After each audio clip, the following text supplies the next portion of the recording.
मोहब्बत करता हूँ तुमसे। मेरी जिंदगी है, मैं इसे बर्बाद करूं, आबाद करूं, तबाह करूं, मेरी मर्जी। अरसलान नाम का। क्या उसका नाम शारिक अरसलान तो नहीं है? मैं तो मान ही नहीं सकता कि आप शारिक जैसे लड़के को अपने करीब भी आते। मेरा नाम आयत सुलेमान है, किसी के बाप से नहीं डरती। अब आयत की मंगनी कहाँ हुई? मेरा करियर तबाह किया था ना तुमने, अब मैं तुम्हारी जिंदगी तबाह करूंगा। मेरी मजबूरी की सजा खुद को ना दो। मैं शारिक से रिश्ता जोड़ चुकी और अब उससे शादी करके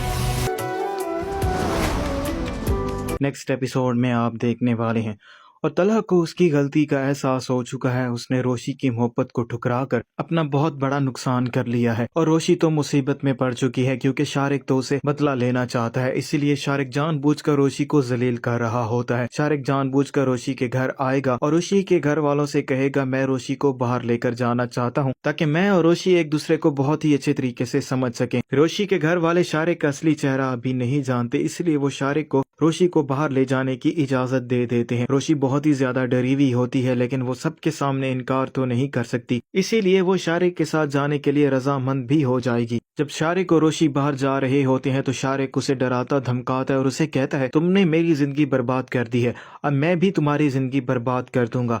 रोशी शारिक से कहती है मेरा नाम आयत सुलेमान है और मैं किसी के बाप से भी नहीं डरती। लेकिन शारिक बहुत ज्यादा मुस्कुराता है और उसे कहता है तुम्हें मुझसे डरना चाहिए, अगर तुम मुझसे नहीं डरोगी तो तुम अपना बहुत बड़ा नुकसान कर दोगी। शारिक रोशी को लेकर एक रेस्टोरेंट में पहुंच जाएगा और इत्तफाकन वहां पर तलहा भी आ जाएगा और तलहा रोशी को शारिक के साथ देखने के बाद बहुत ही ज्यादा हैरान और परेशान हो जाएगा। उसको यकीन नहीं आ रहा होगा रोशी अभी भी इसके साथ बाहर आई हुई है और शारिक ने उसके साथ क्या करने की कोशिश की है। तलहा सोच में पड़ जाता है और उसको कुछ समझ नहीं आ रहा होता और परेशानी के आलम में तलहा जैसे ही घर वापस आएगा आकर अपने बाप आबिद साहब से सवाल करेगा रोशी की जिससे एंगेजमेंट हुई है उस लड़के का नाम क्या है।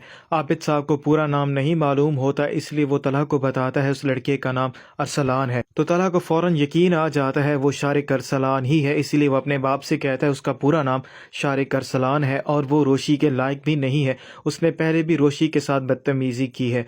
और तलहा बहुत ज़्यादा परेशान हो जाता है, इसलिए वो बार बार रोशी को फ़ोन कर रहा होता है और रोशी उसकी कॉल अटेंड नहीं कर रही होती और आखिरकार रोशी उसका फ़ोन उठा लेती है। तो तलहा उसे रिक्वेस्ट करता है कि मैं तुमसे एक बार मिलना चाहता हूँ। रोशी क्योंकि तलहा से मोहब्बत करती है इसीलिए ना चाहते हुए भी तलहा का कहा मान जाती है और उससे मिलने के लिए पहुँच जाती है।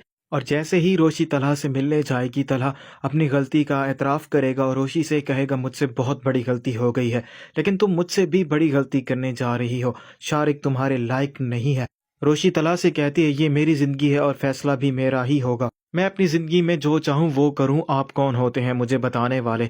तलहा रोशी से कहता है मेरी गलती की सज़ा खुद को मत दो, मैं इस बात का एतराफ़ करता हूँ मैं भी तुमसे मोहब्बत करता हूँ। और रोशी जैसे ही तलहा के मुंह से ये बात सुनती है उसके पाँव तले से ज़मीन निकल जाएगी। रोशी को यकीन नहीं आ रहा होगा तलहा भी उससे मोहब्बत करता है, न जाने क्यों वो रोशी के प्यार को इनकार करता रहा।